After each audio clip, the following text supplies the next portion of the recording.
আজকে আমরা যে বিষয়টি আপনাদেরকে জানাবো সেটি হচ্ছে আমরা তো সবাই প্রতিদিন ইন্টারনেট ইউজ করে থাকি, কিন্তু কিভাবে উদ্ভাবিত হয়েছিল এই ইন্টারনেট, তার মানে হচ্ছে কিভাবে আমরা ইন্টারনেটকে পেয়েছি সেই ইতিহাসটা আজকে জানার চেষ্টা করব।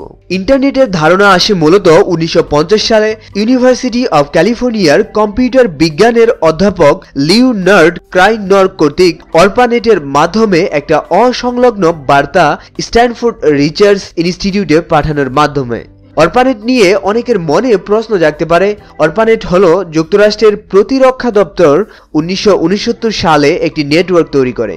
অর্পানেট এর পূর্ণরূপ advance research project agency network. এটি ছিল প্রথম কম্পিউটারের নেটওয়ার্ক।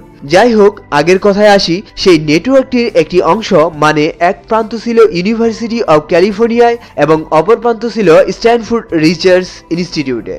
ক্রাইনর্কের পাঠানো এই বার্তা ছিল ইন্টারনেটের প্রথম কোনো তথ্য। আজকের ফেসবুক বা টুইটার যারা বানিয়েছেন তাদের মাথায় যে ভাবনা ঘুরত, ক্রাইনর্কের মাথায় একই চিন্তা ঘুরত, সহজে কিভাবে প্রতিটি মানুষ তথ্য আদান প্রদান করতে পারে। তখন ইন্টারনেট সেরা বৈজ্ঞানিক আবিষ্কার হলেও ব্যবহার সুলভ ইন্টারনেট আসে 70-এর দশকে। এই পুরোদস্ত ইন্টারনেট আসার জন্য সবচেয়ে বড় অবদান রাখে আইপি বা ইন্টারনেট প্রটোকল স্যুট। এই ইন্টারনেট প্রটোকলের মাধ্যমে একসাথে লক্ষাধিক অর্পানেটের মতো কম্পিউটার নেটওয়ার্ক জুড়ে দেওয়া সহজ হয়ে গেল।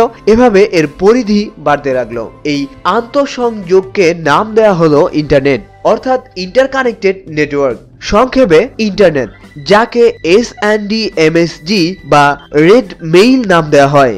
1971 সালে তিনি অর্পানেটের জন্য উপযোগী একটি ইমেইল সিস্টেম বানান। তিনি প্রথম প্রাপক চিহ্নিত করার জন্য @ চিহ্ন ব্যবহার করেন। এখনো ব্যবহার করা হয় যা। 80-র দশকে ডোমেইন বা .com ও .org এর উৎপত্তি হলো, ফলে ওয়েবসাইটের সংখ্যা বাড়তে লাগলো। 1980 সালে ইউরোপের সার্ন এর গবেষক টিম বার্নার্স লি WW বা ওয়ার্ল্ড ওয়াইড ওয়েব আবিষ্কার করলেন এবং তিনি 1989 সালে HTTP আবিষ্কার করেন। এতে অনলাইনে অতি সহজে এবং দ্রুত তথ্য পাঠানো সম্ভব হলো। এতেই হলো বাজিমাত। এখন যে কোনো মানুষ কিবোর্ডে কিছু অক্ষর আর মাউসের এক ক্লিকেই বিশ্বকে হাতের মুঠোয় নিয়ে আসতে পারে। আর এভাবেই আজকের দুনিয়ায় আমরা যে ইন্টারনেট ইউজ করছি, এই ইন্টারনেটের পথ চলা। সো আজকে এই পর্যন্তই। আশা করি ভিডিওটি আপনাদের কাছে ভালো লেগেছে। আর আমাদের নিউজগুলো যদি আপনার কাছে ভালো লাগে, আমাদের পরবর্তী নিউজগুলো আপনি মিস করতে না চান, তাহলে অবশ্যই আমাদের চ্যানেলটিতে সাবস্ক্রাইব করে রাখুন। আর সবসময় ভালো থাকুন এই প্রত্যাশায় আজকের মতো বিদায়। আল্লাহ হাফেজ।